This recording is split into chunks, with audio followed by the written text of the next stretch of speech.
Okay guys, तो आज के सेशन में हम लोग सर्वलेट को आगे हम बढ़ाएंगे और कुछ न्यू कंसेप्ट्स को हम समझने की कोशिश करेंगे। लास्ट क्लास में हमने जस्ट आपको एक कैलसी किस तरीके से बनाना है, एक सिंपल सा अर्थमेटिक ऑपरेशंस को किस तरीके से परफॉर्म करना है उसके बारे में काफी डिटेल में आपको बताया था। लेकिन आज हम लोग फॉर्म डिस्कस करेंगे कि फॉर्म के अंदर में अगर आप बनाना चाहते हैं, कंप्लीट एक फॉर्म बनाते हैं, उस फॉर्म का जो भी डेटा यूजर ने दिया है उस डेटा को जस्ट हमें डिस्प्ले करना है, किस तरीके से करना है, जिसमें हम लोग चेक बॉक्सेस को भी इंक्लूड करेंगे और उसको किस तरीके से किया जा सकता है काफी डिटेल में प्रैक्टिकल हम समझने की कोशिश करेंगे। सबसे पहले अच्छा एक चीज और हम बताएं कि अभी जो हम फॉर्म जो डिजाइन हम करेंगे तो उसके लिए हम इक्लिप्स फिलहाल मैं यूज नहीं करूंगा क्योंकि वहां पे काफी टाइप करना पड़ेगा। लेकिन उसके लिए आप अगर VS कोड अगर आप यूज करते हैं तो काफी बेहतर होगा और काफी कम से कम टाइम में उस फॉर्म को आप डिजाइन आप कर सकते हैं। और अगर आपने अच्छी तरीके से फ्रंट एंड का पार्ट आप समझ चुके हैं तो आपके लिए VS कोड यूज करना टफ बिल्कुल भी नहीं होगा। यहाँ पे आप देख पाएंगे कि जस्ट एक एम्प्टी फोल्डर हमने क्रिएट किया हुआ है, जिस फोल्डर का नाम जस्ट हमने फॉर्म दिया हुआ है। जस्ट यहाँ पे राइट क्लिक करेंगे, अगर आपके सिस्टम में VS कोड इंस्टॉल्ड है तो आप अच्छी तरीके से इस चीज को कर पाएंगे। यहाँ पे ओपन विथ कोड पे जैसे ही आप यहाँ पे क्लिक करते हैं, जैसे आपने क्लिक किया यहाँ पे VS कोड आपके सामने कुछ इस तरीके से ओपन हो जाएगा। और इसी VS कोड पे हमें पूरा कंप्लीटली कोडिंग करना है कि यहाँ पे आप किस तरीके से एक फॉर्म बना सकते हैं, कंप्लीट डिटेल फॉर्म, और कम से कम टाइप करते हुए चीजों को बहुत आसानी से यहाँ पे बना के देगा। यहाँ पे फॉर्म अगर आप यहाँ पे देख पा रहे हैं, जस्ट आपको यहाँ पे 3 डॉट जो आप देख पा रहे हैं, जस्ट यहाँ पे क्लिक कीजिए और यहाँ पे न्यू फाइल आपको देना है। फाइल का नाम index.html रखता हूँ, राइट। और जैसे हमने index.html फाइल यहाँ पे रखा है और यहाँ पे जस्ट एक्सक्लामेशन साइन देते हुए ये ऑटोमेटिक पूरा कोड यहाँ पे जनरेट हो चुका है। और अब यहीं पे हमें कोडिंग करना है और एक कंप्लीट एक फॉर्म डिजाइन करना है। और इसी जो फॉर्म हम डिजाइन यहाँ पे करेंगे जस्ट इसी को कॉपी करेंगे और हमारे क्लिप्स के index.html पे हम लोग पेस्ट कर देंगे ताकि हमारा कोडिंग का स्पीड थोड़ा सा सही रहे और कम से कम टाइम में हमें ज्यादा से ज्यादा चीजों को मैं आपको बता सकूं। तो यहाँ पे सबसे पहले हम लोगों को एक डिजाइन करना है फॉर्म। तो यहाँ पे टाइटल में हम सेट कर देते हैं क्या कि registration form, registration form, right. और उसके बाद यहाँ पे हम लोग करेंगे क्या, एक फॉर्म हम रखेंगे, फॉर्म टैग यूज करेंगे। जस्ट आपको टाइप क्या करना है, फॉर्म आप टाइप कीजिए, एंटर करेंगे, ऑटोमेटिक फॉर्म एक्शन वगैरह सब कुछ यहाँ पे आ चुका है, राइट। और दो चीजें आपको समझना है कि इसके अंदर में हम मेथड भी यूज करते हैं। मेथड मैंने आपको बताया था पोस्ट एंड गेट होता है, तो यहाँ पे मैंने फिलहाल पोस्ट मेथड में यूज कर रहा हूँ। और इस फॉर्म के अंदर हमें हमें जो है एक कंप्लीट फॉर्म अगर बनाना है, लेकिन मैं फॉर्म जो बनाना चाहता हूँ ये कंप्लीटली मैं इस तरीके से बनाना चाहता हूँ कि ये डेकोरेशन के साथ हो, मीन्स बेहतर फॉर्म हो। तो आप यहाँ पे टेबल के अंदर आप फॉर्म डिजाइन आपको कैसे करना है, तो यहाँ पे सबसे मैंने टेबल लिखा, एंटर किया, ये टेबल हो गया। टेबल के अंदर में TR होता है जहाँ पे टेबल रो है, और इस रो के अंदर में हमें बनाना है एक TH मैंने ले लिया। TH का मतलब टेबल का हेडिंग होगा, जहाँ पे मैं नाम देना चाहता हूँ क्या, मैं चाहता हूँ क्या कि फर्स्ट नेम इस तरीके से आना चाहिए। और ये हमारा फर्स्ट रो के अंदर में ये चीजें आ जाएगा। लेकिन फर्स्ट रो के अंदर में ये फर्स्ट डेटा हमारे पास में आ गया, फर्स्ट नेम। उसके बाद आपको एक टेक्स्ट बॉक्स आपको डिजाइन करना है। तो टेक्स्ट बॉक्स आपको डिजाइन जब करना है तो आप यहाँ पे क्या करेंगे, इसी रो के अंदर में यानी TR और TH जो हमने लिखा है यहाँ पे हम लोग क्या लिख देंगे, TD यूज करेंगे और एंटर हमने किया है। और इस TD के अंदर में आपको करना क्या है, आपको सिंपल बनाना है एक एक टेक्स्ट बॉक्स। तो आप कैसे बनाएंगे, यहाँ पे जस्ट इनपुट लिखिए, कोलन लिखिए और टेक्स्ट लिख दीजिए। इतना आप लिख के जैसे एंटर करेंगे ऑटोमेटिक आ जाएगा input type equals to text, और यहाँ पे नेम और ID ये सब कुछ यहाँ पे प्रॉपर तरीके से दे दिया है। तो मैंने जस्ट इसका नाम देता हूँ कि इस पर्टिकुलर टेक्स्ट बॉक्स का नाम एफनेम दे दिया है और ID का भी नाम एफनेम दे दिया है। अब यहाँ पे ID का क्या मकसद होता है वो भी थोड़ा सा मैं आपको एक्सप्लेन कर दूं। अगर आपने फ्रंट एंड में देखा है तो वहाँ पे भी मैंने एक्सप्लेन किया हुआ था, बट यहाँ पे फिर से मैं आपको यहाँ पे बताने की कोशिश करूंगा। फिलहाल मैं इसको सेव करके मैं आउटपुट आपको दिखाता हूँ। यहाँ पे आउटपुट कैसे देखेंगे, राइट क्लिक करते हुए ओपन विथ लाइव सर्वर पे आप इसको रन करेंगे तो जैसे ही ब्राउजर ये ओपन होगा, और जैसे ब्राउजर ओपन होता है आपको आउटपुट देखने को यहाँ पे आप देख पाएंगे स्टार्टिंग आपको दिखा रहा है, और जैसे ही हमारा सर्वर स्टार्ट होगा अभी आप यहाँ पे देख पाएंगे। ठीक है, तो ये हमारा index.html रन हो चुका है और यहाँ पे फर्स्ट नेम और यहाँ पे टेक्स्ट बॉक्स हमारे पास रेडी है। लेकिन देखिए हम जो ID की बात हम कर रहे हैं उसका क्या एडवांटेज होगा यहाँ पे, उसको थोड़ा सा हम समझते हैं। यहाँ पे देखिए फर्स्ट नेम लिखा हुआ है, जैसे आप यहाँ पे मेरे कर्सर पे फोकस अगर आप करेंगे तो आप क्या करेंगे कि ये जो टेक्स्ट बॉक्स है, टेक्स्ट बॉक्स पे आप क्लिक करते हैं तो ये सेलेक्ट होता है, ठीक है। लेकिन क्या हम अभी मैं फिर से इसको रिफ्रेश करता हूं तो ये अनसेलेक्ट हो चुका है, ये जो टेक्स्ट बॉक्स है वो अनसेलेक्ट हो चुका है। अगर मैं यहाँ पे फर्स्ट नेम जो लिखा है इस पे मैं क्लिक करता हूं तो क्या ये सेलेक्ट होगा, क्या नहीं हो रहा है। तो मुझे इस तरीके से फॉर्म बनाना है कि यूजर अगर फर्स्ट नेम पे भी अगर क्लिक करता है, यानी ये जो टेक्स्ट लिखा हुआ है इस पे भी अगर क्लिक करे तो ये आपका जो टेक्स्ट बॉक्स है वो सेलेक्ट हो जाना चाहिए। कैसे सेलेक्ट होना चाहिए, जैसे कि अभी हमने किया, जैसे यहाँ पे मैं क्लिक कर रहा हूँ आप देखेंगे वो सेलेक्ट हो चुका है। तो ये चीज हमें करना है, तो कैसे करेंगे, तो देखिए सबसे पहले उसके लिए हम लेबल यूज हम करते हैं। लेबल हम कहाँ पे यूज करेंगे, हम वापस से हम अपने VS कोड में आ चुके हैं और लेबल को हम समझते हैं। जैसे कि मैंने अभी यहाँ पे जो आप देख रहे हैं कि फर्स्ट नेम, लाइन नंबर 12 पे फोकस कीजिएगा कि मैंने क्या लिखा हुआ है, फर्स्ट नेम हमने लिखा हुआ है, जस्ट हमने TH के अंदर में डाल दिया है, ठीक है। लेकिन अब मैं इस तरीके से मैं नहीं लिखूंगा, TH के अंदर में हम ऐसे कर देंगे और यहाँ पे लिखेंगे लेबल, और जैसे आप एंटर करेंगे ऑटोमेटिक आ जाएगा लेबल फॉर, और यहाँ पे डबल कोट के अंदर में ये ब्लैंक है।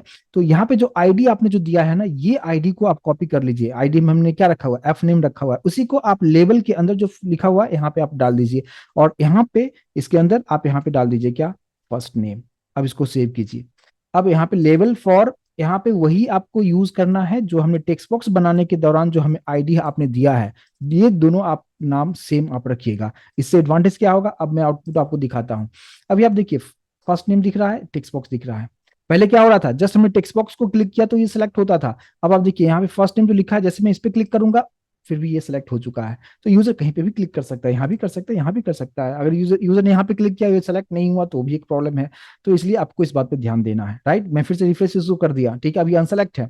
यहाँ पे मैं टिक कर रहा हूँ और फिर आप टाइप करना शुरू कर सकते हो इसमें, राइट।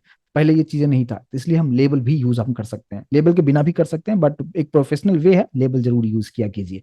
सिंपल सी चीजें हैं, मैं उम्मीद करूंगा कि इसको समझ पाए होंगे। तो ये एक रो हमारा रेडी हो चुका है, इसी को मैं कॉपी करूंगा और कॉपी करते हुए मैं नीचे रख दूंगा। और दूसरा जो है मैं यहाँ पे दे दूंगा क्या, फर्स्ट नेम के बाद हमने यहाँ पे दे दिया लास्ट नेम, और इसका जो है एल नेम करूंगा।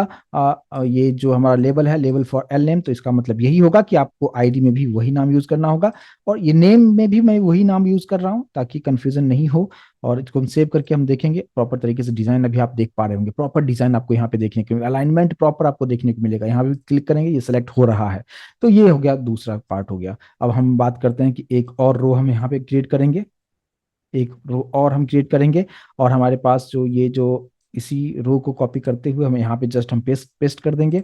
और यहाँ पे मैं देता हूँ क्या, ईमेल, इस तरीके से रखता हूँ, ईमेल सब स्मॉल में रखता हूँ। और इसी को कॉपी करते हुए आईडी में आप रख दीजिए, और यहाँ पे इनपुट टाइप ईमेल आप डाल दीजिए, थोड़ा सा वैलिडेशन भी हो जाएगा। और इस टेक्स्ट बॉक्स का नाम आप ईमेल ही दीजिए, ठीक है। इसको हम सेव करते हैं, और अभी आप देख पाएंगे यहाँ पे मैंने लास्ट नेम ही रखा है, तो इसको हम यहाँ पे क्या रख देंगे, ईमेल हम रख देते हैं, ईमेल रख देते हैं। इसको हम सेव करते हैं, और अब आउटपुट आप देख पाएंगे, देख सकते हैं यहाँ पे ईमेल छोटा सा था, लेकिन इसी में प्रॉपर तरीके से एडजस्टमेंट हो चुका है, यानी काफी बेहतर आपको डिजाइन यहाँ पे आपको देखने को मिलेगा। तो ये हो गया, ईमेल आईडी के लिए हो गया। इसके बाद हम एक और फील्ड हम लेना चाहेंगे, यहाँ पे एक रो और मैं यहाँ पे ऐड कर देता हूँ। सपोज मैं ले लेता हूँ पासवर्ड के लिए, यहाँ पे पास दे दिया, यहाँ पे दे दिया कि पासवर्ड। और पासवर्ड दिखता नहीं है, तो उसके लिए आपको इनपुट टाइप पासवर्ड यूज करना होगा। और यहाँ पे भी मैं जस्ट पास लिख देता हूँ, और यहाँ पे भी पास लिख देता हूँ, ठीक है। इस बात पे ध्यान दीजिएगा, लेवल में जो आपने लिखे हैं, लेवल फॉर डबल कोट के अंदर वही लिखना है जो आईडी में आपने लिखा है, ठीक है। उसका क्या एडवांटेज होगा वो भी मैंने आपको यहाँ पे बता दिया। तो इस तरीके से इस चीजों को मैंने यहाँ पे तो कर दिया है। इसके बाद हम बात करते हैं कि एक रो और हम ऐड करेंगे, एक रो और ऐड करते हैं। और इस वाले में हमने लेवल फॉर, मैं कर देता हूँ जेंडर, ठीक है। जेंडर हमें मेल फीमेल दिखाना हो, तो उसके लिए एक हमने यहाँ पे लेवल यहाँ पे यूज कर दिया। और इसमें जो है आप यूज कर सकते हैं क्या, इनपुट टाइप आप रेडियो यूज आप कर सकते हैं, जिसमें किसी एक को ही आप सेलेक्ट कर सकते हैं। वो चीजें आप यहाँ पे रेडियो बटन भी आप बना सकते हैं, या आप एक इसको ड्रॉप डाउन लिस्ट के अंदर भी आप कर सकते हैं। तो इसके लिए हम क्या करते हैं, तो देखिए यहाँ पे मैं आपको बता रहा हूँ क्या, आपको यूज करना है सेलेक्ट, ठीक है। देखिए आप सेलेक्ट में भी अगर आप देखेंगे, सेलेक्ट का नेम और आईडी आ चुका है। तो सेलेक्ट का नेम में मैं वही देता हूँ जेंडर, और आईडी में वही देंगे जो हमने यहाँ पे रखा हुआ है। यहाँ पे भी मैं करता हूँ जेंडर, ठीक है। और यही जेंडर हमने आईडी में यहाँ पे रख दिया। और इस सेलेक्ट के अंदर में आप क्या यूज करते हैं, आपको यूज करना होता है ऑप्शन एंड वैल्यू, दो पार्ट होता है, ठीक है। अब इसी को यहाँ पे ऑप्शन के अंदर में मैं यहाँ पे लिख देता हूँ क्या, मेल, और यहाँ पे डाल दिया हमने मेल। और ये सब HTML में आप अच्छी तरीके से समझते हैं, जस्ट मैं यहाँ पे फास्टली में बताने की कोशिश में करूंगा इस सब चीज़ों को। यहाँ पे मैंने क्या रख दिया, फीमेल, और यहाँ पे मैंने रख दिया अदर, ठीक है, अदर। और यहाँ पे भी आप कर दीजिए फीमेल, और यहाँ पे आप कर दीजिए अदर, इस तरीके से, ठीक ठीक है। सिंपल सी चीजें हैं, मैं उम्मीद करूंगा कि इसको आप अच्छी तरीके से समझ पा रहे होंगे कि क्या सब चीजें मैं कर रहा हूँ। यूजर को ये दिखेगा, राइट, लेकिन आप जब इंटरनल बैकएंड में जब कोडिंग होगा तो ये वैल्यू वहां पे यूज होता है। इसको हम सेव करते हैं, और अब आप देखिए जेंडर, यहाँ पे आप जैसे क्लिक करेंगे ये तीनों ऑप्शन आ जाएगा, यूजर जो भी सेलेक्ट करेगा उसी का हम यूज हम करने वाले हैं, राइट। तो इस तरीके से आप इस चीज को आप बेहतर तरीके से आप कर पाएंगे। क्लियर है यहाँ तक। अब यहाँ पे एक चीज और हम डिस्कस करेंगे कि इसमें तो क्या है कि आप किसी एक को ही आप सेलेक्ट कर सकते हैं, लेकिन एक आता है कि चेक बॉक्सेस में क्या होता है, मल्टीपल सिलेक्शंस होते हैं। तो मल्टीपल सिलेक्शंस हमको कैसे करना है उस पर हम डिस्कस करते हैं। अगर आप यहाँ पे देखेंगे क्या कि अभी जो हमने बनाया हुआ है TR, इसमें सारा चीज मैंने कर लिया है, इसी को कॉपी करते हुए और हमने जस्ट नीचे हमने यहाँ पे रख दिया है। और यहाँ पे लेवल फॉर, यहाँ पे मैं डाल देता हूँ क्या, सपोज स्किल्स डाल देता हूँ, ठीक है। और यहाँ पे स्किल्स डाल दिया और इस तरीके से रखा है। ये सब सेलेक्ट वाले को चीजों को मैं निकाल देता हूँ और फिलहाल यहाँ पे मैं क्या कर रहा हूँ, इनपुट टैग चेक बॉक्स बनाना है। तो हम क्या लिखेंगे, इनपुट कोलन चेक बॉक्स, इतना आप लिखिए, एंटर कीजिए, सारा चीज यहाँ पे आपको देखने को मिल जाएगा। इनपुट टैग चेक बॉक्स, आप नाम क्या देना चाहते हैं, तो मैं नाम स्किल ही देना चाहता हूँ। आईडी में मैं स्किल्स यूज कर दूंगा, ठीक है, इस तरीके से। अच्छा, इसमें एक वैल्यू भी होता है, तो वैल्यू भी आप जरूर आप डाल दीजिएगा। जैसे मैंने यहाँ पे लिख दिया जावा, ठीक है। और यूजर को क्या दिखेगा, यूजर को ये जावा दिखेगा इस तरीके से। इसको हम सेव करके देखते हैं कैसा दिख रहा है, स्किल्स, और यहाँ पे आप जावा देखेंगे, एक चेक बॉक्स बन चुका है स्क्वायर यहाँ पे, और यूजर यहाँ पे टिक कर सकता है। लेकिन चेक बॉक्सेस का जो फीचर्स होता है कि आप मल्टीपल सिलेक्शंस कर सकते हैं। तो मल्टीपल सिलेक्शंस आप करेंगे तो कैसे करेंगे, तो ये एक तो मैंने बना दिया। मैं चाहता हूं कि इसी को कॉपी करते हुए मैं नीचे एक और डाल दिया, ठीक है। और नाम सबका सेम रखना है, इस बात पे ध्यान दीजिएगा। आईडी भी सेम वही रखेंगे और वैल्यू यहाँ पे आप चेंज कर दीजिए। जावा हो गया, मैंने फिर यहाँ पे कर दिया क्या, पाइथन कर दिया। और पाइथन कर दिया, यहाँ पे भी आप क्या लिख देंगे, पाइथन। तो जो व्हाइट कलर में दिख रहा है वो यूजर को दिखेगा, और जो ये सब कलर में आ रहा है ये आपके प्रोग्रामिंग बैकएंड के लिए यूज होगा, ठीक है। और यहाँ पे मैंने क्या लिख दिया, जावा, और क्या लिख देता हूँ, PHP लिख दिया मैंने, ठीक है। यहाँ पे मैंने PHP लिख दिया। यहाँ पे मैंने लिख दिया रिएक्ट, ठीक है। यहाँ पे मैंने लिख दिया रिएक्ट, ठीक है। ये चार स्किल्स को मैंने यहाँ पे ऐड कर दिया। इसको हम सेव करते हैं और एक बार देखते हैं कि रन करके कि कैसे आउटपुट आ रहा है। अभी आप आउटपुट आप देख पा रहे होंगे, ठीक है। यहाँ पे सिंपल सी चीजें, यहाँ पे जस्ट आप क्लिक करेंगे, तो अगर चार क्लिक करते हैं तो चारों ऑप्शन हमें दिखाना चाहिए जावा के हेल्प से। तो कैसे होगा वो सब चीजें डिस्कस करेंगे। और बस हम लास्ट में एक बटन बटन बना लेते हैं। तो बटन हम कैसे बनाते हैं, यहाँ पे हम लोग TR के अंदर नीचे आते हैं और यहाँ पे एक रो और क्रिएट करते हैं, उसके अंदर में एक TD ले लिया। लेकिन इस TD के अंदर में कुछ लिख नहीं रहा हूँ, जस्ट TD लिख के छोड़ दिया, दूसरा TD में ले रहा हूँ। और इस TD के अंदर में हम लोग क्या करेंगे, इनपुट कोलन, एक आता है सबमिट। जैसे इतना आप लिखोगे ऑटोमेटिक हो जाएगा, और इसलिए मैंने VS कोड यहाँ पे यूज किया ताकि आपका काम काफी आसान कर दे, ठीक है ना। तो वहाँ पे पूरा टाइप करने में काफी वक्त लग जाता। अब देखिए इनपुट टाइप सबमिट ऑटोमेटिक आ चुका है। वैल्यू में आप क्या देना चाहते हैं, वैल्यू में मैं देना चाहता हूँ कि रजिस्टर, ठीक है।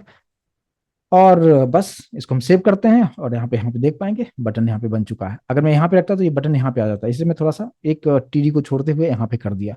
और ये एक छोटा सा फॉर्म हमारे पास बन चुका है, ठीक है। अब इसी फॉर्म के अंदर यूजर जो कुछ भी इंफॉर्मेशन देगा, हम सर्वलेट के थ्रू उस डेटा को हैंडल करेंगे और उसको नेक्स्ट पेज पे हम डिस्प्ले करने की कोशिश हम करेंगे, ठीक है। तो ये फॉर्म सिंपल सा तरीके से आप समझ पा रहे होंगे, लेकिन थोड़ा सा इस फॉर्म को थोड़ा सा और हम थोड़ा सा अट्रैक्टिव करें। जैसे कि मान लीजिए कि फॉर्म जो हमने बनाया, फॉर्म के अंदर में हमने टेबल बना दिया है। अब टेबल में अगर आप चाहें तो आप यहाँ पे बीजी कलर आप यूज कर सकते हैं। बीजी कलर मैंने यहाँ पे यूज कर दिया, क्या, सियान कलर यूज कर दिया। सेव करते हैं, आप आउटपुट देख पाएंगे, इस टेबल का कुछ कलर हमने डाल दिया है।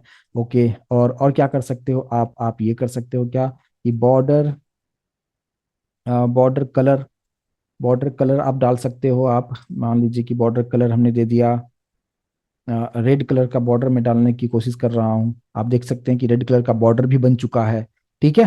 तो ये दो पार्ट हो गया। और कुछ कर सकते हैं क्या, इसको आप अलाइन कर सकते हो। आप अलाइन, अलाइन आप सेंटर कर दीजिए, यहाँ पे सेव कीजिए। ये जो है टेबल हमारा सेंटर में आ चुका है। इस टेबल के जस्ट ऊपर आप कुछ इसका नाम देना चाहते हैं, आप नाम दे सकते हैं। उसके लिए आपको एक कैप्शन यूज करना होता है।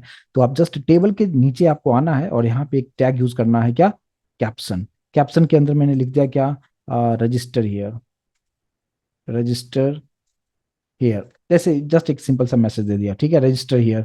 अभी आप देखेंगे जस्ट टेबल के ऊपर में एक एक मैसेज है, यहाँ पे आपको एक मैसेज हमने यहाँ पे दे दिया है। और ये सिंपल सा एक टेबल हमारा डिजाइन हो चुका है। लेकिन इसी को अगर इक्लिप्स में बनाते हैं तो काफी वक्त लगता है, हर एक चीज को टाइप करना पड़ता है, इसलिए मैंने यहाँ पे VS कोड यूज किया।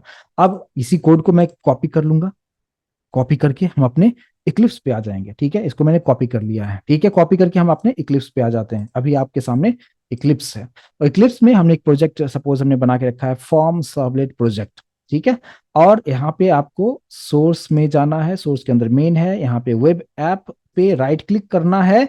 और आप यहाँ पे क्या करेंगे, एक HTML फाइल आप बना लेंगे जिसका नाम हम दे देंगे क्या, index.html। यहाँ पे नेक्स्ट कीजिएगा, फिनिश कीजिएगा। तो ये जो है हमारा index.html यहाँ पे ओपन हो जाएगा, और जो उधर कोड हमने कॉपी किया था, जो अभी बनाया था, उसी को यहाँ पे हम पेस्ट कर देंगे। ये हमारा पूरा कोड यहाँ पे आ चुका है। राइट, क्लियर होगा यहाँ तक? अब ये सब चीजें जो है एक बार हम देख लें कि यहाँ पे मेरा आउटपुट जो है प्रॉपर उसी तरीके से आ रहा है जिस तरीके से हमारा VS कोड पे आया था, जिसको एक बार रन करके हम देख लेते हैं बेहतर तरीके से। तो हम कैसे करेंगे, प्रोजेक्ट को सेलेक्ट कीजिएगा, राइट क्लिक आपको करना है, और आपको रन ऑन सर्वर पे क्लिक कीजिएगा। यहाँ पे सर्वर को सेलेक्ट कीजिए, नेक्स्ट कीजिए और फिनिश कीजिए, और इस सर्वर को रिस्टार्ट हम करेंगे और थोड़ा सा वेट करेंगे। नीचे आप देख सकते हैं यहाँ पे दिखा रहा है ना, सर्वर स्टार्टिंग हो रहा है, स्टार्टिंग है, सिंक्रोनाइज्ड है, और उसके बाद डायरेक्टली हमारा ब्राउजर ओपन होगा, और जहाँ पे अगर सब कुछ ठीक ठाक होगा तो फॉर्म डेफिनेटली आपको देखने को मिलेगा, जो कि ब्राउजर पे आपको देखने को मिलेगा। अभी भी चल ही रहा है, थोड़ा सा टाइम लेता है फर्स्ट टाइम। और ये देखिए, ये हमारा, ये आप यहाँ इससे समझ सकते हो, जहाँ पे छोटा सा टैग कैट दिख रहा है, बिल्ली दिख रहा है, टॉम कैट वाला, ठीक है। तो ये देख के समझ में आ जाएगा कि हाँ, ये हमारा जो आउटपुट आया है, ये हमारा इक्लिप्स वाला आउटपुट है, और पहले जो हमारा आउटपुट था ये वाला था, ठीक है, जिसका पोर्ट नंबर अलग था, 5500 जो तो था VS कोड का था, ठीक है, लाइव सर्वर का, और ये हमारा वाला कोड है। तो पहले वाले को निकाल ही देता हूँ, बस एक ही रख के रहेगा तो कंफ्यूजन नहीं होगा, ठीक है। और प्रोजेक्ट का नाम हमने क्या रखा था, फॉर्म सर्वलेट प्रोजेक्ट हमने रखा, और ये फॉर्म हमारे पास में आ चुका है। अब यहाँ पे जो कुछ भी इनपुट दिया जाएगा, जो भी सिलेक्ट किया जाएगा, और उसको हमने जस्ट दिखाना है, ठीक है, सर्वलेट के थ्रू। तो अब हम क्या करेंगे, नेक्स्ट प्रोसेस हमारा क्या होगा, नेक्स्ट प्रोसेस जो हमारा होगा, हम लोग जो इक्लिप्स हमारा है, इक्लिप्स पे हम लोग आएंगे और इक्लिप्स पे सारा चीज को हम करेंगे, ठीक है। चलिए, अब देखिए इक्लिप्स पे हम आ चुके हैं अब, और इक्लिप्स पे हमें करना क्या होगा कि जस्ट एक सर्वलेट का क्लास आप बनाएंगे, यानी कहाँ पे बनाएंगे, अब जावा रिसोर्सेस में जाएंगे, और SRC मेन जावा पे राइट क्लिक आपको करना है, और सिंपल न्यू करते हुए यहाँ पे आप बना लेंगे डायनेमिक वेब प्रोजेक्ट। नहीं करना है, डायनेमिक वेब प्रोजेक्ट ऑलरेडी हम कर चुके हैं। यहाँ पे क्लास पे क्लिक कीजिएगा, और यहाँ पे पैकेज का नाम दे दीजिए, मैंने दे दिया f.a.m फॉर्म, ठीक है, शॉर्ट में लिख दिया मैंने। और यहाँ पे मैंने क्लास का नाम देता हूँ क्या, माई सर्वलेट फॉर्म, ठीक है, ये नाम हमने दे दिया है, और जस्ट हम लोग यहाँ पे फिनिश कर देंगे। जैसे आप फिनिश यहाँ पे करेंगे, हमारे पास ये सब कुछ रेडी हो चुका है। और यहाँ पे क्या कोडिंग करना है, आप भली बात ही समझते होंगे अगर आप प्रैक्टिस कर रहे हैं तो। आपको जस्ट यहाँ पे क्या लिखना है, एक्सटेंड्स HTTP सर्वलेट, राइट, इतना लिखेंगे। एरर दिखाता है, कंट्रोल-Shift-O करेंगे, एरर यहाँ से सॉर्ट आउट हो चुका है। और जस्ट इसके अंदर में आपको बताया था मैं, क्या बताया था, कि आप यूज करेंगे क्या, public wide wide service method. और सर्विस मेथड में आपको करना क्या होता है, सर्विस मेथड के अंदर में दो पैरामीटर, HTTP सर्वलेट रिक्वेस्ट, ये रिक्वेस्ट का ऑब्जेक्ट, HTTP सर्वलेट रिस्पॉन्स, ये रिस्पॉन्स का ऑब्जेक्ट, और यहाँ पे आप कंट्रोल-Shift-O से सभी को इंपोर्ट कर लीजिए, ठीक है। अब हो गया, अब मुझे टेक्स्ट बॉक्स से डेटा लेते हुए स्टोर करना है, ठीक है। तो सबसे पहले आपको यहाँ पे एक चीज करना होगा, क्या कि आपको करना क्या है कि जस्ट जो भी वेरिएबल्स हमारे पास में है, मैंने यहाँ पे स्ट्रिंग रखा, एफ नेम नाम दे देता हूँ, एफ नेम एफ रखता हूँ, ठीक है, इक्वल्स टू, नहीं मीनिंगफुल रखता हूँ, एफ नेम इक्वल्स टू, मुझे क्या करना है, यूजर ने जो रिक्वेस्ट किया है, dot get parameter, get parameter double quote में, उस टेक्स्ट बॉक्स का नाम क्या रखा था मैंने, फर्स्ट वाले का नाम क्या रखा था, एफ नेम रखा था। यहाँ पे भी आप एक बार आके चेक कर लीजिए, आप देख सकते हैं यहाँ पे जो है हमने जो बनाया था, यहाँ पे ये वाला जो पार्ट आप देख रहे हैं, लाइन नंबर 19 पे फोकस कीजिएगा, इसका नाम है एफ नेम, और लास्ट नेम वाले का एल नेम रखा था, टेक्स्ट बॉक्स का नाम। और यहाँ पे ईमेल वाले में अगर आप देखेंगे तो ईमेल हमने नाम रखा हुआ है, पासवर्ड वाले में पास रखा हुआ है, पहले इतना कर लेते हैं, ठीक है। तो यहाँ पे हमने ये काम करते हुए एफ नेम में स्टोर कर लिया, बस इसी को कॉपी करते हुए यहाँ पे पेस्ट कर दिया, एफ नेम किया है, फिर एल नेम कर दिया है, और फिर हमने ईमेल आईडी था, और हमारे पास में पास था, ठीक है। और यहाँ पे भी हम लोग क्या कर देंगे, ये हो गया एल नेम, और ये हो जाएगा हमारा ईमेल, और ये जो टेक्स्ट बॉक्स का नाम होगा ये है पास, ठीक है।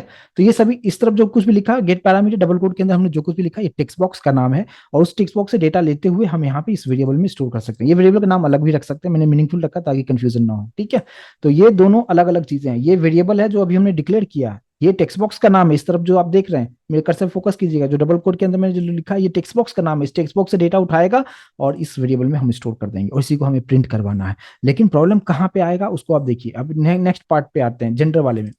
जेंडर में भी कोई इशू नहीं होगा क्योंकि कोई एक ही हम सेलेक्ट करेंगे। तो यहाँ पे इसका जो हमने नाम रखा हुआ है, यहाँ पे आप देख सकते हो सिलेक्ट का, यानी ऑप्शन में जेंडर ही हमने नाम रखा हुआ है, बस उसी के थ्रू हम डेटा को फेच करेंगे यहाँ पे भी। तो यहाँ पे एक बार और मैंने पेस्ट कर दिया, यहाँ पे मैंने दे दिया क्या, जेंडर, यानी उस जो ड्रॉप डाउन लिस्ट जो हम लोग बना रहे हैं उसका नाम हमने क्या रखा, जेंडर रखा है, और इस तरफ भी हमने यहाँ पे जेंडर रख देता हूँ नाम, ठीक है। तो इतना चीजें तो आ गया क्योंकि सिंगल सिंगल डेटा आने वाला है। लेकिन प्रॉब्लम कहाँ पे होगा कि अब यहाँ पे आप देखेंगे कि चेक बॉक्सेस जो हमने बनाया है, वहाँ पे मल्टीपल चेक बॉक्सेस हैं हमारे पास में, जो स्किल्स हमने ऐड किया है, बहुत सारे स्किल्स को हमने यहाँ पे ऐड किया है।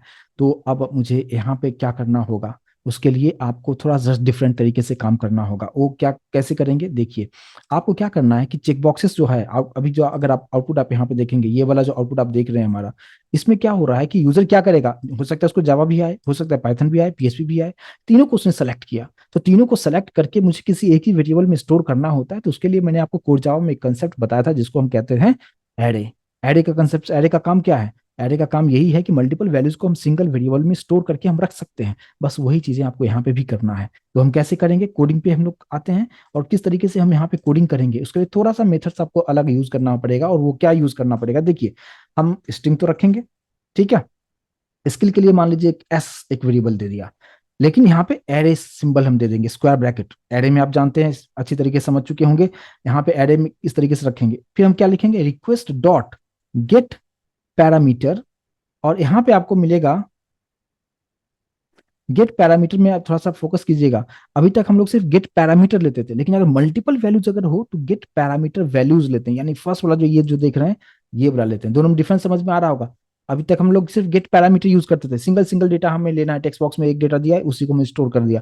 लेकिन अभी चेक बॉक्सेस में मल्टीपल सिलेक्शन यहाँ पे हो रहा है, तो उसके लिए हम क्या करेंगे, get parameter values method use करना है। और यहाँ पे आपको डबल कोड के अंदर उस पर्टिकुलर चेकबॉक्स का क्या नाम है वो नाम यूज करना है। तो चेकबॉक्स का नाम हमने क्या रखा हुआ, सभी चेकबॉक्स का नाम हमने स्किल रखा हुआ था, ठीक है। तो हम जस्ट स्किल हम यहाँ पे यूज हम कर देंगे। तो क्या लिख देंगे, स्किल, ठीक है। तो उससे डेटा उठाएगा, मल्टीपल डेटा भी हो सकता है, तो वो सभी डेटा किस में आ जाएगा, एस में आ जाएगा। अब इसे हमें डिस्प्ले करवाना है, ठीक है। तो अब डिस्प्ले कैसे कराएंगे, ये सभी डेटा को डिस्प्ले कराना तो बहुत आसान है, आसानी से आप डिस्प्ले कर सकते हैं। लेकिन यहाँ पे क्या होगा कि मल्टीपल अगर डेटा है एरे में, जब भी हम डेटा को स्टोर करते हैं, और अब से ये कहा जाए कि उस एरे में जितने भी डेटा है सभी को आप डिस्प्ले कराइए, तो आप फॉर लूप यूज करते हैं, ठीक है। तो यहाँ पे भी हम फॉर लूप यूज हम करेंगे, लेकिन फिलहाल उससे पहले ये सभी ऊपर का जो डेटा है पहले इसको हम डिस्प्ले कर लेते हैं, उसके बाद फिर हम इस पे आएंगे और थोड़ा सा कंसेप्ट को समझने की कोशिश करेंगे। इसके बाद फिर हमने यहाँ पे क्या कर दिया, हमें प्रिंट राइटर की जरूरत होगा क्योंकि रिस्पॉन्स को डिस्प्ले करने के लिए हमें प्रिंट राइटर चाहिए। तो हमने यहाँ पे प्रिंट राइटर यूज किया, पी कुछ भी नाम दे दिया, और यहाँ पे रिस्पॉन्स का जो ऑब्जेक्ट है हमारे पास आरईएस है, डॉट गेट राइटर यूज हम करेंगे। और प्रिंट राइटर को सबसे पहले हम इंपोर्ट कर लेंगे, कंट्रोल शिफ्ट ओ से हम इंपोर्ट कर लेंगे। ये जो एरर आएगा इसको हम हैंडल कर लेंगे, एड थ्रूज डिक्लेरेशन करेंगे, ये ऑटोमेटिक यहाँ पे हैंडल हो चुका है। चलिए ये पार्ट हो चुका है, अब हम प्रिंट करते हैं P W dot print L N, ठीक है। और यहाँ पे सबसे पहले मैं दिखाना चाहता हूँ क्या, first name is, first name क्या हो जाएगा, एफ नेम, ठीक है। ये एक डेटा हमने प्रिंट कर दिया। सेम इसी तरीके से इसको हमें कॉपी करूंगा और नीचे पेस्ट कर दूंगा। ये फर्स्ट नेम हो गया, उसके बाद हमारे पास हो गया लास्ट नेम, लास्ट नेम में यहाँ पे हम क्या रख देंगे, रख देंगे एल नेम। उसके बाद फिर हमारे पास में है ईमेल, और ईमेल में जो है वेरिएबल का नाम क्या रखा है, हमने ईमेल रखा है। और पासवर्ड भी दिखाना है, दिखा दीजिए, पासवर्ड इज, और पासवर्ड का वेरिएबल का नाम हमने पास रखा हुआ है। यहाँ तक आ गया, जेंडर को भी दिखा देते हैं। और यहाँ पे हमने क्या रख दिया कि, ऐसे लिख देता हूँ यहाँ पे मैसेज, यू आर जेंडर, ठीक है। यू आर जेंडर हमने लिख दिया। तो जो भी टिक किया करेगा मेल फीमेल, तो you are male, you are female, इस तरीके से मैसेज आपको दिखाएगा। लेकिन अब हम बात करते हैं कि इसको हमें डिस्प्ले करवाना है। तो देखिए यहाँ पे दो कंडीशंस के थ्रू हम करेंगे तो काफी बेहतर होगा। कंडीशन इन द सेंस क्या, कि अगर यूजर ने चार चेक बॉक्सेस हमारे पास में है, और यूजर ने अगर उस चेक बॉक्सेस को, किसी भी चेक बॉक्सेस को क्लिक नहीं किया है, तो हमें वो भी मैसेज देना है कि यूजर किसी को भी चेक नहीं किया है। अगर उसमें दो को टिक किया है तो दोनों वैल्यू डिस्प्ले भी होना चाहिए। तो हम यहाँ पे क्या करते हैं, नीचे आते हुए मैंने कंडीशन डाल दिया कि इफ यूजर जो भी इनपुट दे रहा है, यानी जो भी चेक बॉक्सेस को टिक कर रहा है, वो सब किस में आ रहा है, एस में आ रहा है। और एस एक एरे वेरिएबल हमने डिक्लेयर किया हुआ है। तो मैंने ये बताया कि देखो एस के पास जो भी वैल्यू आएगा नॉट इक्वल्स टू नल, ठीक है। मीन्स क्या, कि अगर एस के पास कुछ ना कुछ वैल्यू होगा, इसका मतलब क्या, S is not equals to null का मतलब क्या, कि एस के पास कुछ ना कुछ तो वैल्यू है, नल नहीं है वैल्यू। यानी यूजर ने किसी न किसी चेकबॉक्स को तो टिक किया है। तो अगर किसी ने किसी को टिक किया है तो हम यहाँ पे उसके डेटा को प्रिंट करवाएंगे, ठीक है। तो हम कैसे हम प्रिंट करवाएंगे, जस्ट यहाँ पे पहले मैं मैसेज कर देता हूँ क्या, प्रिंटलन पे कि your skills are as below, ऐसे एक मैसेज हमने यहाँ पे दे दिया। और फिर नीचे आते हुए हम लोग यहाँ पे एक फॉर लूप लगाएंगे, लेकिन नॉर्मल फॉर लूप नहीं लगाएंगे, यहाँ पे इनहेंस फॉर लूप लगाएंगे। आई होप कि इनहेंस फॉर लूप आप लोग समझते होंगे, हम उसके डिटेल में नहीं जाएंगे। हम लोग क्या करेंगे, हमारा जो डेटा टाइप है स्ट्रिंग है, तो मैंने स्ट्रिंग रखा, एक वेरिएबल ले लिया एक्स्ट्रा S1, कोलन करना है और एस। अब ये क्या करेगा कि जो भी डेटा आया है वो एस के पास में है ना। यहाँ पे अगर आप देखेंगे लाइन नंबर 19 पे, यहाँ से जो जितने भी चेकबॉक्सेस टिक होगा, 1 हो, 2 हो, 3 हो, जितने भी स्किल्स को टिक करता है वो सब किसके पास आएगा, एस के पास आएगा। तो मैंने बोला कि एस के पास जो कुछ भी डेटा आएगा 1 बाय 1 S1 में डालो, और फिर हम यहाँ पे S1 को प्रिंट कर देंगे, PW डॉट प्रिंटलन पे यहाँ पे हम लोग प्रिंट कर देंगे किसको, S1 को प्रिंट कर देंगे। बस इतना चीजें करना है। तो ये इफ के अंदर में किया कब, कि जब यूजर ने उस चेकबॉक्सेस पे टिक किया है तो ये सारा चीज होना चाहिए। लेकिन अगर किसी पे वो टिक नहीं किया है तो हम एल्स कर देंगे, और एल्स के अंदर हम मैसेज क्या दे देंगे, PW डॉट प्रिंटलन के अंदर यहाँ पे मैसेज कर देंगे क्या, कि no checkboxes, no checkboxes have been checked. Just ये एक मैसेज हमने दे दिया, अगर यूजर ने चेक नहीं किया तो, ठीक है। चलिए ये काम हमारा हो गया। अब एक चीज यहाँ पे, अब कनेक्टिविटी हम करेंगे, लेकिन कनेक्टिविटी आज मैं बहुत आसान तरीके से आपको बताऊंगा। मैंने आपको लास्ट क्लास में इस तरीके से हम लोग डिस्कस कर रहे थे क्या, कि आपको क्या करना है कि वेब INF के अंदर में हमारे पास जो वेब डॉट XML फाइल होता है, उस वेब डॉट XML फाइल के अंदर में ये वेलकम फाइल्स के नीचे आते हुए आप सर्वलेट टैग लिखते हैं, फिर सर्वलेट मैपिंग करते हैं। तो ये चीजें जो है हमें लिखना होता था। लेकिन अब मैं उसका एक शॉर्टकट कीज आपको बताता हूँ, ठीक है। वो क्या होगा उसको समझिए। यहाँ पे मैं कुछ नहीं करूंगा, वेब डॉट XML फाइल में हम कुछ भी नहीं करेंगे। अब हमें करना कहाँ पे है, आपने जो क्लास बनाया है इसी क्लास पे आना है, और जहां पे हमने क्लास का नाम लिखा है ना, ये सब माई क्लास सर्वलेट एक्सटेंड्स, ये सब चीजें इसी के ऊपर में आइए, और यहाँ पे लिखिए @वेब सर्वलेट, ठीक है। ये आपको लिखना है। फिर ब्रैकेट में आप डबल कोट डालिए, और फिर स्लैश डाल के आप URL यहीं से सेट कर सकते हैं। मैंने दे दिया क्या, कि माई रिजल्ट, माई रिजल्ट URL, ये नाम मैंने अपनी मर्जी से जो मर्जी दे दो आप, ठीक है, ये दे दिया। अब यहाँ पे ये आपको एरर दिखाएगा, एरर दिखाता है तो इसको आप इंपोर्ट कर लीजिए। यहाँ नीचे ऑप्शन भी आ रहा है, या डायरेक्टली आप कंट्रोल-Shift-O कर दीजिए, ये एरर निकल चुका है। अब ये करने का मतलब है कि जो हम लोग लास्ट क्लास में हम जो देख रहे थे कि वेब जो हम लोग सर्वलेट बनाते थे, सर्वलेट मैपिंग करते थे, वो सब काम करने की जरूरत ही नहीं है। लेकिन आप बोलेंगे वो क्यों बताया, क्योंकि वो भी जरूरी है, इंटरव्यू में आपसे उस तरीके से भी पूछा जाता है, तो हर तरीका आपको पता होना चाहिए, ठीक है। तो अब उस चीज को आप समझ चुके हैं, तो आप ये नया तरीका समझिए, और आपके टाइम को काफी सेव कर दिया इसने, ठीक है। जस्ट एक लाइन का कोड हो गया आपका, जहां पे हम लोग 4 लाइन लिखा करते थे। और ये जो पार्ट है, ये जो है यहाँ पे स्लैश को छोड़ते हुए जो माई रिजल्ट URL जो मैंने लिखा है, इसको आप कॉपी कर लीजिए, और कॉपी करके index.html में आएंगे, और यहाँ पे एक्शन में रख देंगे। यहाँ पे एक्शन के अंदर हमने रख दिया, बस हो गया कनेक्टिविटी। जैसे हम सबमिट बटन पे क्लिक करेंगे, माई रिजल्ट URL उसको मिलेगा यहाँ पे, और बस उसके अंदर जाते हुए सर्विस मेथड के अंदर में जो भी चीजें आपने लिखा है वो प्रॉपर तरीके से काम करेगा। तो वेब डॉट XML की कहानी अब खत्म कर दिया मैंने। लेकिन ये काम इस यहीं से सारा चीज हो रहा है, इंडेक्स डॉट एचटीएमएल बस यहीं पे है। मैंने जस्ट अल्टरनेट ऑप्शन आप बताया कि ऐसा भी आप कर सकते हैं, और इसी को आप फॉलो कीजिए, ठीक है। टाइम काफी सेव करता है। अब इसको हम रन करके देखते हैं कि प्रॉपर तरीके से काम कर रहा है या नहीं कर रहा है। हम क्या करेंगे, रन करने के लिए प्रोजेक्ट को सेलेक्ट करेंगे राइट क्लिक करते हुए run as run on server पे क्लिक कर देंगे, सर्वर को सेलेक्ट करेंगे, नेक्स्ट करेंगे, और फिनिश करते हैं, सर्वर को रिस्टार्ट करते हैं। और नीचे आप देखेंगे यहाँ पे आपको दिखाएगा अभी स्टॉप हो रहा है सर्वर, फिर सर्वर को स्टार्टिंग मैसेज आपको दिखाएगा, और थोड़ा सा टाइम लेते हुए डायरेक्टली ब्राउजर को ओपन करेगा। और अगर सब कुछ मैंने सही सही कोडिंग वगैरह किया है तो हमें एक्सपेक्टेड आउटपुट डेफिनेटली मिलेगा, और अगर नहीं मिलता है तो उसको हम सही करेंगे। चलिए ये हमारा फाइनल आउटपुट अभी आपको देखने को मिल रहा होगा। थोड़ा सा मैं यहाँ पे जूम कर दिया है, और अब आप यहाँ पे आउटपुट पे डालिए, डेटा डालिए। मैंने यहाँ पे फर्स्ट नेम मेरा नाम डाल दिया, और यहाँ पे कुमार डाल दिया, nisant@gmail.com डाल दिया, पासवर्ड ऐसे ही कुछ भी टाइप कर दिया, मेल टिक है। अब देखो जावा में मैं जावा टिक कर रहा हूँ, पाइथन टिक कर रहा हूँ, PHP टिक कर रहा हूँ, रिएक्ट कर रहा हूँ, चारों को टिक कर दिया है। अब ऊपर थोड़ा सा ध्यान दीजिएगा, ब्राउजर पे, ब्राउजर पे देखिए अभी जो आपको दिखा रहा है ना, ये फॉर्म, ये हमारे प्रोजेक्ट का नाम है, ठीक है। हमने URL जो सेट किया है वो क्या किया है, आई होप कि याद होगा आप लोगों को। अब यहाँ पे जैसे हम यहाँ पे सबमिट बटन पे हम क्लिक करेंगे, अभी आप देख पा रहे हैं यहाँ पे माई रिजल्ट URL जो आ गया वो आ गया, और सारा डिटेल आ रहा है क्या, अब देखिए, फर्स्ट नेम निशांत, फिर कुमार, ईमेल आईडी आपको दिखा रहा है, पासवर्ड दिखा रहा है, यहाँ पे मेल दिखा रहा है, एंड योर स्किल्स आर, जितने भी था जावा पाइथन सब के सब यहाँ पे सेलेक्ट मैंने कर दिया था, और सभी के सभी डेटा आपको यहाँ पे प्रॉपर तरीके से दिखा रहा है। और ये चीज आपको इस तरीके से काम करना है। मैं उम्मीद करूंगा कि समझ पाए होंगे कि मल्टीपल डेटा को किस तरीके से हम यहाँ पे दिखाना है। अगर आपने किसी को भी सेलेक्ट नहीं किया, मैं वापस से मैं बैक जा रहा हूँ, ठीक है, यहाँ पे मैं सभी चेक बॉक्सेस जितने भी चेक किया था सबको मैंने हटा दिया है, ठीक है। अब मैं यहाँ पे टिक कर रहा हूँ। अब देखो आप यहाँ पे यूआर मेल दिखाया, नीचे आप देखो no check boxes has been checked. तो इस तरीके से इस चीज को आप बेहतर तरीके से आप यहाँ पे कर सकते हैं। मैं उम्मीद करूंगा कि इस कंसेप्ट को भी आप अच्छी तरीके से समझ पाए होंगे। तो ये एक पार्ट मैं उम्मीद करूंगा कि क्लियर होगा कि किस तरीके से यहाँ पे काम करना है, और आपका काम आसान करने के लिए मैंने ये पार्ट लाइन नंबर 11 को मैंने यहाँ पे ऐड कर दिया है, जो आपके web.xml वाला जो कोड था उसको मिनिमाइज कर दिया, खत्म ही कर दिया। ठीक है, ये एक पार्ट है। क्लियर है यहाँ तक? मैं उम्मीद करूंगा कि समझ में आ रहा होगा। ठीक है, अब हम मूव करते हैं नेक्स्ट पार्ट पे, और वो नेक्स्ट पार्ट क्या होगा, इसी में अगर आप चाहो तो अभी जो मैंने आपको बता रहा हूँ कि ये जो सर्विस मेथड हम यूज करते हैं ना, सर्विस मेथड मैंने आपको बताया कि इनबिल्ट मेथड है, इसी के अंदर में सारा चीज हम काम करेंगे। अब इसकी जगह पे हम दो और मेथड यूज हम कर सकते हैं, और वो मेथड होता है, एक होता है डू गेट मेथड, एक होता है डू पोस्ट मेथड। अब वो उसका काम किस तरीके से होगा, देखिए अभी मैंने जो भी कोडिंग लिखा है ना, इसी कोडिंग को, कोडिंग तो यही सब सेम रहेगा, इस कोडिंग को मैंने जस्ट यहाँ से कट कर दिया, ठीक है।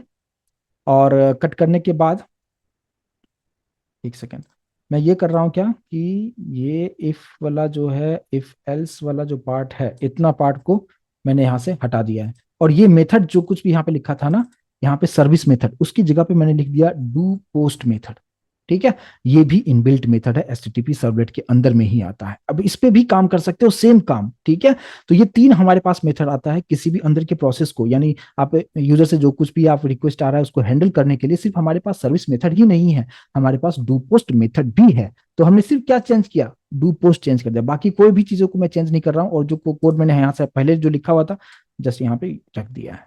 ठीक है, तो ये हमारे पास डू पोस्ट मेथड हो गया, लेकिन इसका एक लिमिटेशन हो जाता है। डू पोस्ट जब भी आप यूज करते हैं तो इस बात पे आपको ध्यान देना होगा कि आपने HTML वाले फॉर्म जो आपने डिजाइन किया है वहां पे मेथड कंपलसरी तौर पे पोस्ट होना ही चाहिए। अगर यहाँ पे गेट लिखा तो वो पोस्ट मेथड कॉल नहीं होगा, इस बात पे ध्यान देना है। तो इसलिए थोड़ा सा यहाँ पे मैसेज मैं यहाँ पे देना चाहूंगा, ताकि आपको कंसेप्ट बेहतर तरीके से समझ में आ जाए कि ये जो हमने यहाँ पे लिखा है ना, इसके स्टार्टिंग में ही मैं यहाँ पे एक जस्ट एक मैसेज में प्रिंट कर देता हूँ क्या, यहाँ पे एक जगह पे कहीं पे जस्ट एक मैसेज में कर देता हूँ, यहाँ पे प्रिंट कर देता हूँ क्या, pw.println पे कि it's from do post method, ताकि आपको समझ में आए कि हाँ डू पोस्ट मेथड कॉल हुआ है, कहीं कोई दूसरा तो नहीं कॉल हो गया। ये जस्ट एक मैसेज मैंने आपको समझने के लिए यहाँ पे दिखा दिया है। ठीक है, अब यहाँ पे हमने क्या लिखा हुआ है, डू पोस्ट मेथड यूज किया है। HTML में कंपलसरी तौर पे आपको चेकआउट करना होगा कि हाँ यहाँ पे भी पोस्ट ही होना चाहिए। ठीक है, अब इसको हम सेव करते हैं और फिर से इसको रन करते हैं। राइट क्लिक हम करेंगे, यहाँ पे run as run on server हम करेंगे, सर्वर को सेलेक्ट करते हुए नेक्स्ट करते हुए फिनिश करेंगे, और अब हम यहाँ पे आउटपुट देखने के लिए हम थोड़ा सा इंतजार करते हैं, और जैसे आउटपुट आता है फिर हम डेटा डालेंगे, उसके बाद फिर समझ में आएगा कि ये काम किस तरीके से कर रहा है, और फिर हम डू गेट के बारे में डिस्कस करेंगे, और फिर तीनों में डिफरेंस क्या है उसको हम समझने की कोशिश करेंगे।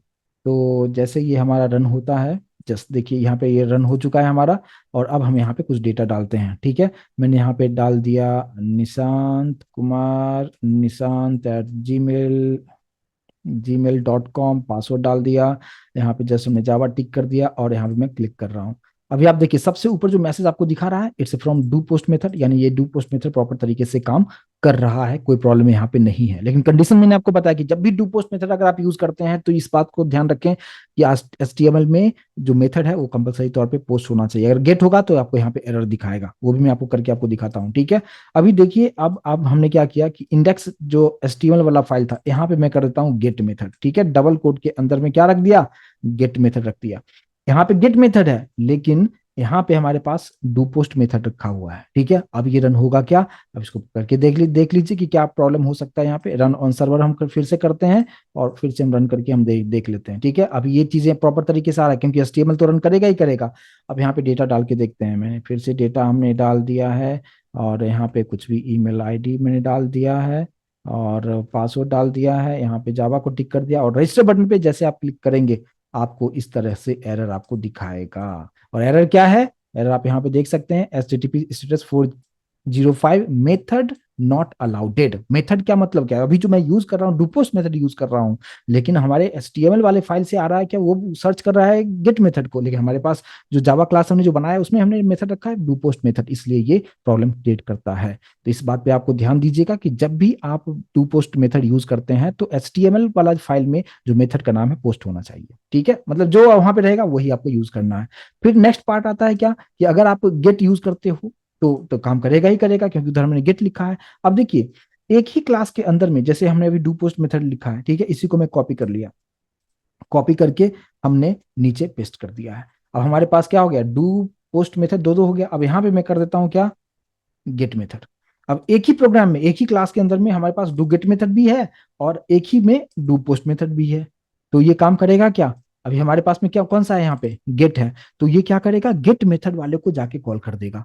अभी एरर दिखा रहा था क्योंकि वहां पे उसने सर्च किया कि गेट मेथड है या नहीं है, बोला नहीं है तो एरर दिखा दिया। तो यहाँ पे भी मैं मैसेज डाल देता हूँ, ये वाला जो मैसेज मैंने प्रिंट किया था ना, ये it's from do post method, इसी को मैं कॉपी करके गेट वाले में भी मैं यहाँ पे डाल देता हूँ। यहाँ पे ऑलरेडी यहाँ पे है ही, जस्ट यहाँ पे लिखता हूँ क्या, do get method, it's from do get method, ताकि आपको समझ में आए कि हाँ कौन सा मेथड कॉल हुआ है। तो यहाँ पे डू गेट भी हमने रखा हुआ है और हमने डू पोस्ट को भी हमने यहाँ पे रखा हुआ है। और HTML वाले फाइल में हमने क्या रखा हुआ है, गेट मेथड रखा हुआ है। अभी आपने देखा एरर दिखा रहा था, फिर से इसको रन करके देखिए कैसे आउटपुट आपको दिखाता है। रन ऑन सर्वर कीजिए, यहाँ पे सर्वर को सेलेक्ट कीजिए, नेक्स्ट कीजिए और फिनिश कर दीजिए। अब अगर आप यहाँ पे देखेंगे तो वो सर्च करेगा गेट के लिए, और गेट मेथड ऑलरेडी आपने बना के रखा है तो उस गेट मेथड को कॉल कर देगा, पोस्ट मेथड कॉल नहीं होगा। तो ये डू गेट और डू पोस्ट को आप इस तरीके से आप यूटिलाइज कर सकते हैं। लेकिन जो दूसरा हमने एक और जो तीसरा जो सबसे पहले हमने जो यूज कर रहे थे सर्विस मेथड, उसका एडवांटेज क्या है, पहले इसको रन करके देख लेते हैं, फिर उस पर हम डिस्कस करेंगे। मैंने यहाँ पे निशांत लिख दिया, कुमार लिख दिया, कुछ भी मैंने ईमेल आईडी डाल दिया, पासवर्ड डाल दिया, यहाँ पे पाइथन को टिक कर दिया, और अब मैं क्लिक कर रहा हूँ। अभी आपको देखिए आउटपुट आपको देखने को मिल रहा है, मिल रहा है ना प्रॉपर तरीके से। और यहाँ पे आपको दिखा रहा है it's from do get method. लेकिन डू गेट जब भी यूज करते हैं तो यूजर ने जो कुछ भी इनपुट दिया है वो सभी इनपुट ब्राउजर पे दिखेगा। क्या आपको दिख रहा है इनपुट? देखिए पहले क्या होता था, सिर्फ यहाँ तक ही आपको दिखता था ना, जो आपका यूआरएल आपने सेट किया था।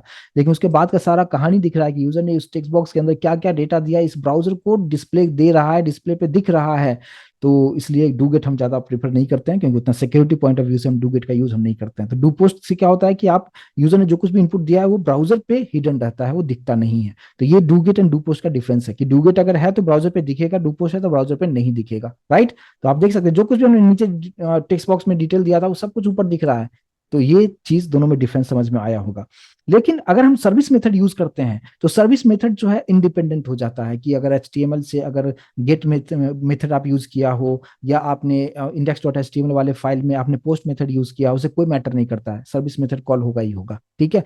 तो ये एक एडवांटेज है। तो मैं उम्मीद करूंगा कि इस कंसेप्ट को भी आप समझ पाए होंगे। मेरे कहने का मतलब ये है कि अगर आपने अपने सर्वलेट क्लास के अंदर में डू पोस्ट मेथड अगर यूज करते हैं तो HTML वाले से भी पोस्ट मेथड होना चाहिए, तो ही ये पार्ट कॉल होगा। अगर यहाँ पे डू गेट है तो वहां भी डू गेट होना चाहिए। लेकिन अगर यहाँ पे सर्विस मेथड है तो वहां पे डू मेट ये गेट मेथड हो या पोस्ट मेथड हो कोई फर्क नहीं पड़ता है, आउटपुट आपको प्रॉपर तरीके से आपको देखने को मिलेगा ही मिलेगा।